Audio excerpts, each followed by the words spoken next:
Isang doktor na naka-duty sa isang ospital sa Germany ang nakatanggap ng isang agarang tawag mula sa ibang bansa.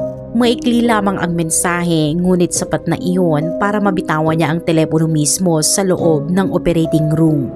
Ang anak niyang minsan naging pinakamalaking dahilan ng kanyang pagmamataas ay nasa critical na kalagayan dahil sa drug overdose at kasalukuyang nasa isang ospital sa Moldova. Ang babaeng iyon ay si Anna Lejkovic, 21 taong gulang at anak ni Praskovia Lejkovic. Si Anna, isang medical student na nakatira mag-isa sa Moldova, ay matagal nang kilala sa pagiging padalos-dalos.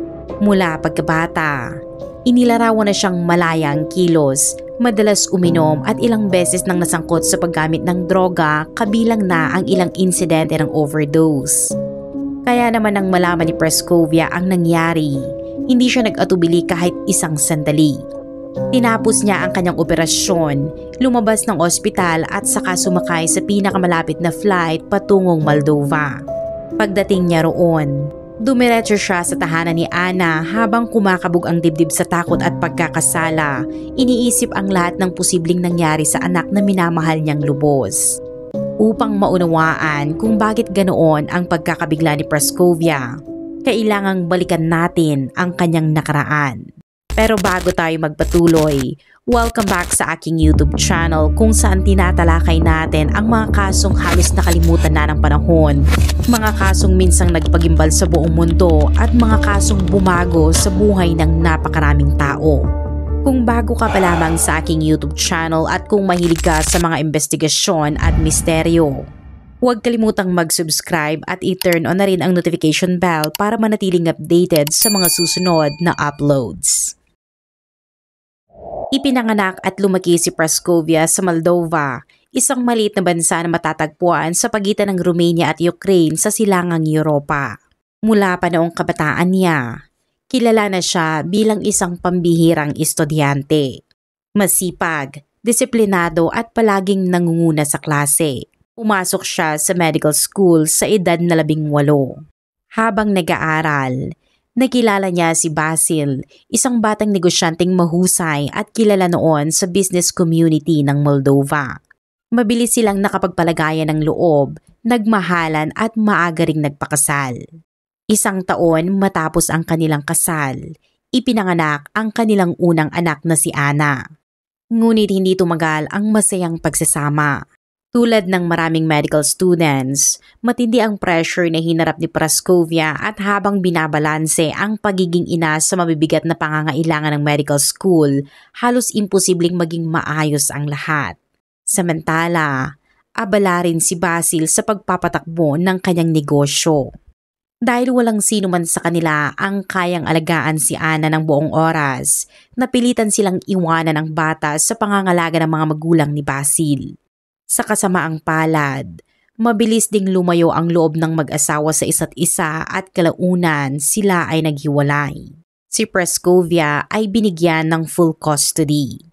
Bagaman ipinagpatuloy ni Basil ang suporta sa gastusin, nang siya ay muling nag-asawa, halos tuluyan siyang nawala sa buhay ni Anna at hindi na naging bahagi ng emosyonal na aspeto nito. Dahil sa puwang na iyon, lalo pang nagsikap si Praskovia. Kahit naging ganap na siyang doktor at abala sa trabaho, lagi siyang naglalaan ng oras para sa anak at ginagawa ang lahat upang hindi maramdaman ni Anna ang kakulangan ng ama. Dahil sa tuloy-tuloy na pag-aalaga na iyon, lumaki si Anna ng matatag at may tiwala sa sarili. Siya ang naging pinakamalaking karangalan ng kanyang ina at kahit naghiwalay na ang kanyang mga magulang, nalampasan niya ang teenage years nang walang matinding trauma. Pagkatapos niyang magtapos ng high school, pinili niyang sundan ang yapak ng ina at mag-aral ng medisina. Habang siya ay nagmamature, lumitaw ang kanyang talino at bilis sa pagkatuto. Minsan siyang nakikitang nagpa-party at umiinom kasama ang mga kaibigan, ngunit inisip lang iyon ni Praskovia bilang normal na kilos ng kabataan at wala naman daw dapat ipag-alala. Gayunpaman, ang hindi inaasahan ni Praskovia ay ang tunay na hamon, hindi lamang emosyonal kundi pinansyal. Ang mataas na gastos sa medical school at ang pang-araw-araw na pangangailangan ni Anna sa Moldova ang naging pinakamabigat niyang pasanin. At habang naghahanap siya ng solusyon, may dumating na hindi inaasahang oportunidad. Sa isang karaniwang araw sa trabaho, inalok ng ospital sa Germany si Praskovia ng long-term contract na may sahod na 10 beses na mas mataas kaysa sa kinikita niya sa ospital sa Moldova. Lubos siyang natuwa, ngunit kasabay noon ay dumating ang mabigat na pag-aalala tungkol sa kinabukasan ng kanyang anak. Kaya bago pa man siya magpasya, kinausap niya si Anna at inilatag ang dalawang malinaw na opsyon. Una, sumama sa Germany at magsimulang muli sa kolehiyo o pangalawa, manatili sa Moldova at ipagpatuloy ang kasalukuyang programa. Pinili ni Anna na legal na ring adulto ang manatili sa Moldova. Sa huli, naghangad si Praskovia sa paglipad patungong Germany habang si Anna naman ay nagsimulang maghanap ng sariling tahanan. At dito nagsimulang magbago ang takbo ng lahat. Dahil mag-isa na siyang namumuhay, mas napagtutuunan ni Anna ng pansin ang kanyang sarili lalo na ang kanyang itsura. Mula pa noong una, kapansin-pansin na ang natural niyang ganda ngunit habang tumatanda. Nagpailang minor cosmetic procedures siya na lalong nagpa-enhance sa kanyang features. Makalipas ang ilang panahon, nagsimula siyang mag-post ng mga larawan sa social media bilang paraan ng pagpapahayag ng sarili at pagbuo ng kanyang kumpiyansa. Hanggang sa isang araw, halos aksidenteng may isang post niyang nag-viral na umani ng daan-daang libong likes at nagtulak ng malaking atensyon online. Dahil dito, mas naging madalas ang kanyang pagpo-post. Sumirit ang kanyang Instagram followers. Iba't ibang larawan ang ibinabahagi niya gaya ng glamorous shopping photos mula Paris at Milan, bikini selfies na nagpapakita ng toned figures at mga shot na parang kinuha para sa isang fashion magazine. Paglagpas ng 10,000 followers, nakilala siya bilang isang magandang medical student na may modernong lifestyle. Samantala, sa likod ng magarang buhay na nakikita sa Instagram ni Anna, tahimik na nagtatrabaho si Praskovia sa Germany at gumugugol ng mahabang oras para tustusan ang pangangailangan ng kanyang anak.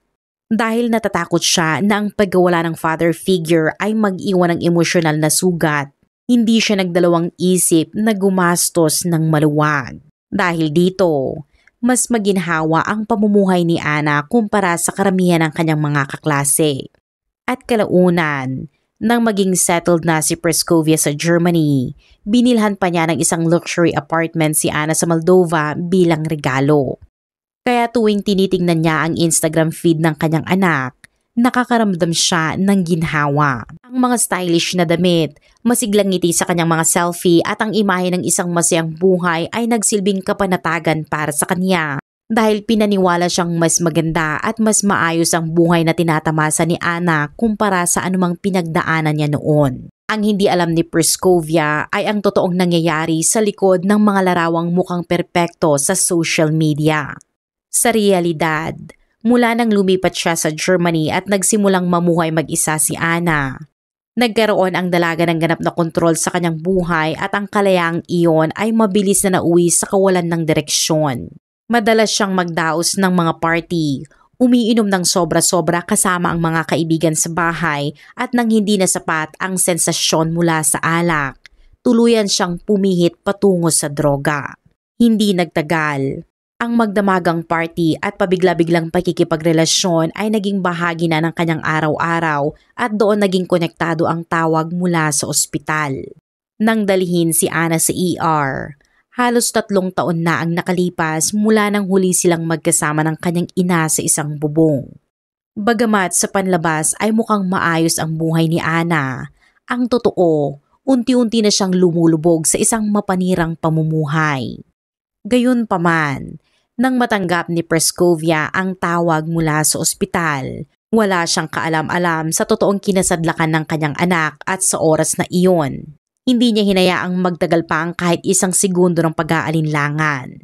Bago tumulak pabalik ng Moldova, isa lamang ang malinaw sa isip niya. Kailangan niyang dalhin si Anna sa Germany at ipasok kaagad sa isang rehabilitation program.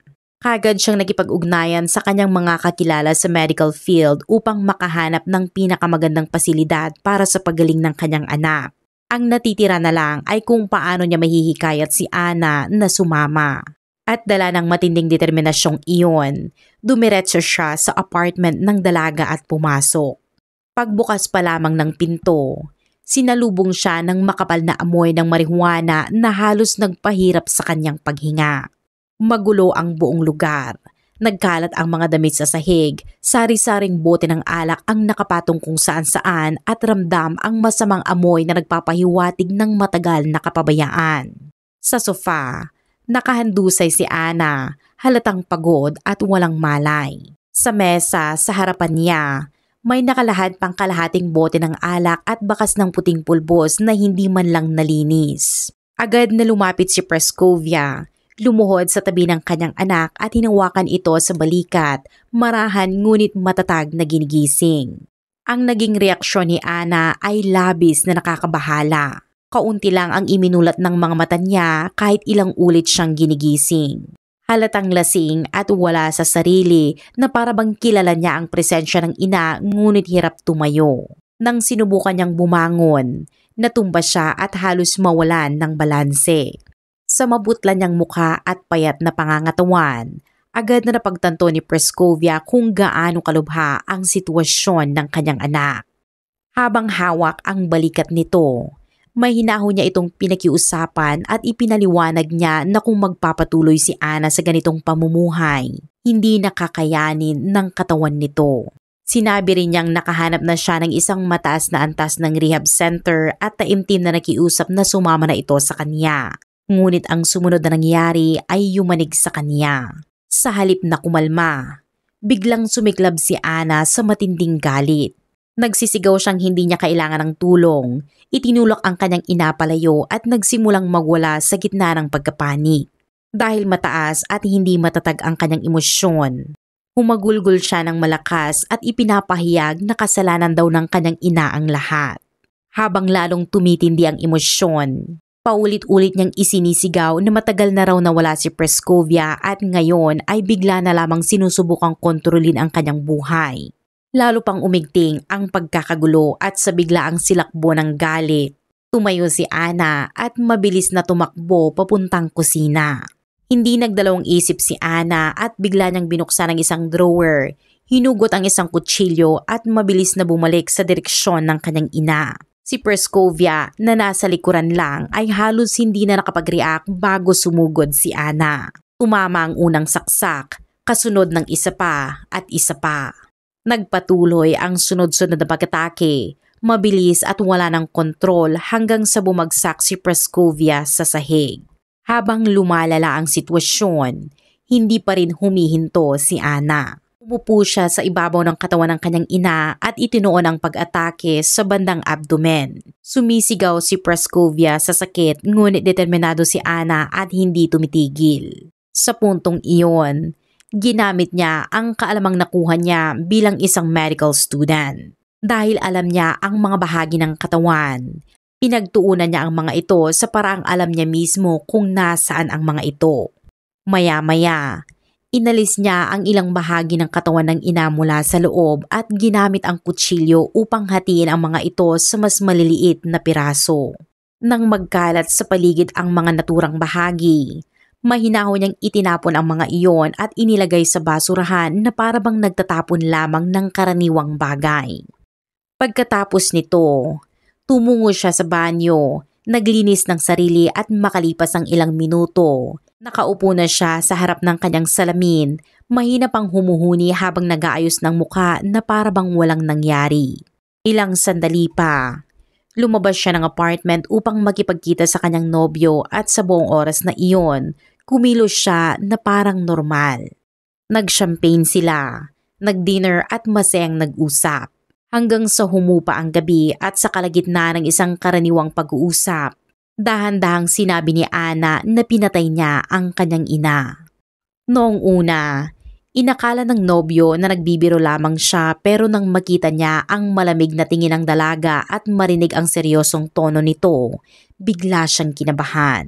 Upang hindi lalong lumala ang sitwasyon, mahinahon niyang sinabi kay Ana na huwag siyang magsabi ng ganoon habang pinipigilang magpakita ng anumang tensyon. Pagkalipas ng ilang oras, bandang 9:30 na ng gabi, nakatulog si Ana sa bahay ng nobyo dahil sa sobrang pag-iinom. At dahil dito, maingat na kinuha ng lalaki ang susi ng apartment mula sa bulsa ng coat ni Ana. Isang tanong lang ang umiikot sa isip niya. Paano kaya kung totoo? Hindi siya mapakali kaya't nagmadali siyang pumunta sa apartment ni Ana, kabado mula simula hanggang dulo. Pagbukas niya ng pinto, tumambad sa kanya ang isang nakakapangilabot na eksena. Nagkalat ang dugo sa sahig ng kusina, wala na ang katawan at ang ilang bahagi ng katawan ay nakasiksik sa sahig. Pilit niyang pinanatili ang composure at pagkatapos ay tinawagan ang mga pulis. Pagsapit ng 10:00 ng gabi, dumating ang mga otoridad at kahit ang pinakabeterano sa kanila, napayuko sa bigat ng tanawing nasaksihan. Pinakinggan nila ang salaysay ng nobyo ngunit mahirap paniwalaan na isang batang babae ang makakagawa ng ganong karahasan laban sa sariling ina. Gayunpaman, malinaw ang forensic evidence. Lahat ng ebidensya ay tumuturo kay Ana at sa kanya lamang. Walang bakas ng sapilitang pagpasok. Naroon ang kanyang mga bakas ng paa at fingerprints sa buong apartment mula sa lugar ng katawan hanggang sa kusina at banyo. Ang kutsilyo namang ginamit ay tanging DNA niya lang ang nasa hawakan. Sa parehong oras, nakumpirma ng pulisya na si Ana ay nasa bahay pa rin ng kanyang nobyo at natutulog kaya't agad silang nagpadala ng unit. Ngunit tila naramdaman ni Ana na hinahanap na siya kaya bago pa man dumating ang mga pulis, tumakas na siya at dahil dito, inilabas ang emergency warrant ng gabing iyon at sinimulan ang malawakang paghanap sa buong Moldova. Upang matukoy ang kinaroroonan niya, pinag-aralan ng mga investigador ang kanyang phone activity, social media, GPS data at paggamit ng bank cards. Mula sa kanyang call records, nagkaroon sila ng pahiwatig na maaaring siya ay nagtatago sa bahay ng isang kaibigan at makalipas ang eksaktong 72 hours mula nang ilabas ang warrant, natunton si Ana at inaresto. Pagdating sa interrogation room, nagsimula siyang sumigaw at magprotesta at paulit-ulit na tinatanong kung bakit siya dinadala at tinatrato ng ganoon. Hindi na ito ikinagulat ng mga investigador. At kahit sapat na ang ebidensya para siya ay sampahan ng kaso, gusto rin nilang obserbahan kung paano siya tutugon sa pagkamatay ng kanyang ina. At ang nakita ng mga otoridad ay nakapangingilabot. Sa kabila ng bigat ng kaso, hindi man lang nagpakita si Ana ng anumang pagsisisi at ipinilit pa rin niyang wala siyang ginawang mali. Bukod sa kanyang mga pahayag, hindi rin pangkaraniwan ang kanyang kilos.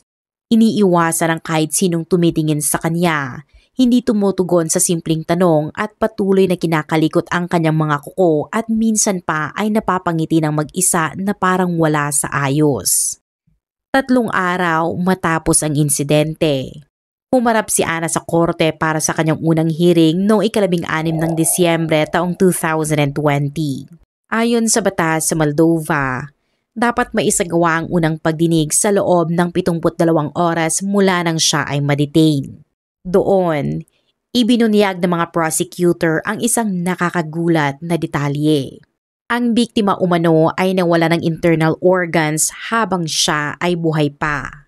Ipinapakita nito kung gaano kabigat at lubhang malupit ang ginawa ni Ana sa sarili niyang ina. Matibay ang naging pahayag ng prosecution at para sa kanila, nararapat si Ana sa habang buhay na pagkakakulong anuman ang kasarian. Subalit may limitasyon ang batas sa Moldova. Hindi maaaring hatulan ng habang buhay na pagkakabilanggo ang mga babae. Ang probisyong ito ay nilikha upang protektahan ang mga itinuturing na vulnerable groups sa lipunan. Pero dahil sa bigat ng kasong ito, ilang eksperto ang nagsabing halos wala itong kapareho kahit saan sa mundo. Habang nagpapatuloy ang hearing, lalo pang kapansin-pansin ang kakaibang kilos ni Ana. Nakahiga siya sa bench ng mga akusado na parabang nasa bahay lang. Sa gitna ng pagdinig, naglalaro siya ng kanyang mga kuko nang walang pakialam. Nang utusan siya ng hukom na tumayo, Sandali siyang umayos ng upo ngunit agad ding bumalik sa pagkakasandal. Nang tanungin siya kung siya ba ay nagsisisi, ngumiti lamang si Ana at nagpakita ng V-sign, isang nakakalokang kilos sa gitna ng isang kaso ng pagpatay. Dahil dito, isang mamamahayag sa courtroom ang napasigaw sa galit at tinawag siyang pumatay sa sariling ina. Umaway lang si Ana ng patuya na parang nagpapaalam at saka umiwas ng tingin. Dahil sa lahat ng ito, maging ang sariling abogado niya ay halatang nababahala. Humiling siya agad ng mental health evaluation at iginiit na hindi nasa tamang kondisyon ng kanyang kliyente nang mangyari ang insidente. Binanggit niya ang matagal na paggamit ni Ana ng alak at ipinagbabawal na gamot at hiningi na dalhin siya sa psychiatric assessment imbes na sa kulungan. Pumayag ang korte kaya pansamantalang sinuspindi ang paglilitis. Sa loob ng 2 buwan, 5 pang independent specialist ang nag-evaluate kay Ana at iisa lang ang kanilang konklusyon. Si Ana ay may drug-induced psychosis, kasabay ng antisocial personality disorder at matinding emotional dysregulation. Dahil dito, nagpasya ang korte noong Pebrero taong 2021 na siya ipasok sa isang psychiatric facility para sa high-risk individuals. Hanggang ngayon, nananatili si Ana sa isang secure mental health institution sa Moldova. Ngunit ang epekto ng kaso ay umabot hindi lang sa hukuman, kundi sa buong komunidad. Nang kumalat ito sa social media, nagdulot ito ng mainit na talakayan at muling binuhay ang tanong tungkol sa batas na nagbabawal ng habang buhay na sentensya para sa mga kababaihan. Para sa ilan, mahalagang protektahan ang mga vulnerable groups, ngunit para sa iba, tanong nila kung dapat pa bang manatili ang probisyong ito lalo na sa mga kasong halos wala ng makataong konsiderasyon. At dito nagtatapos ang kwento.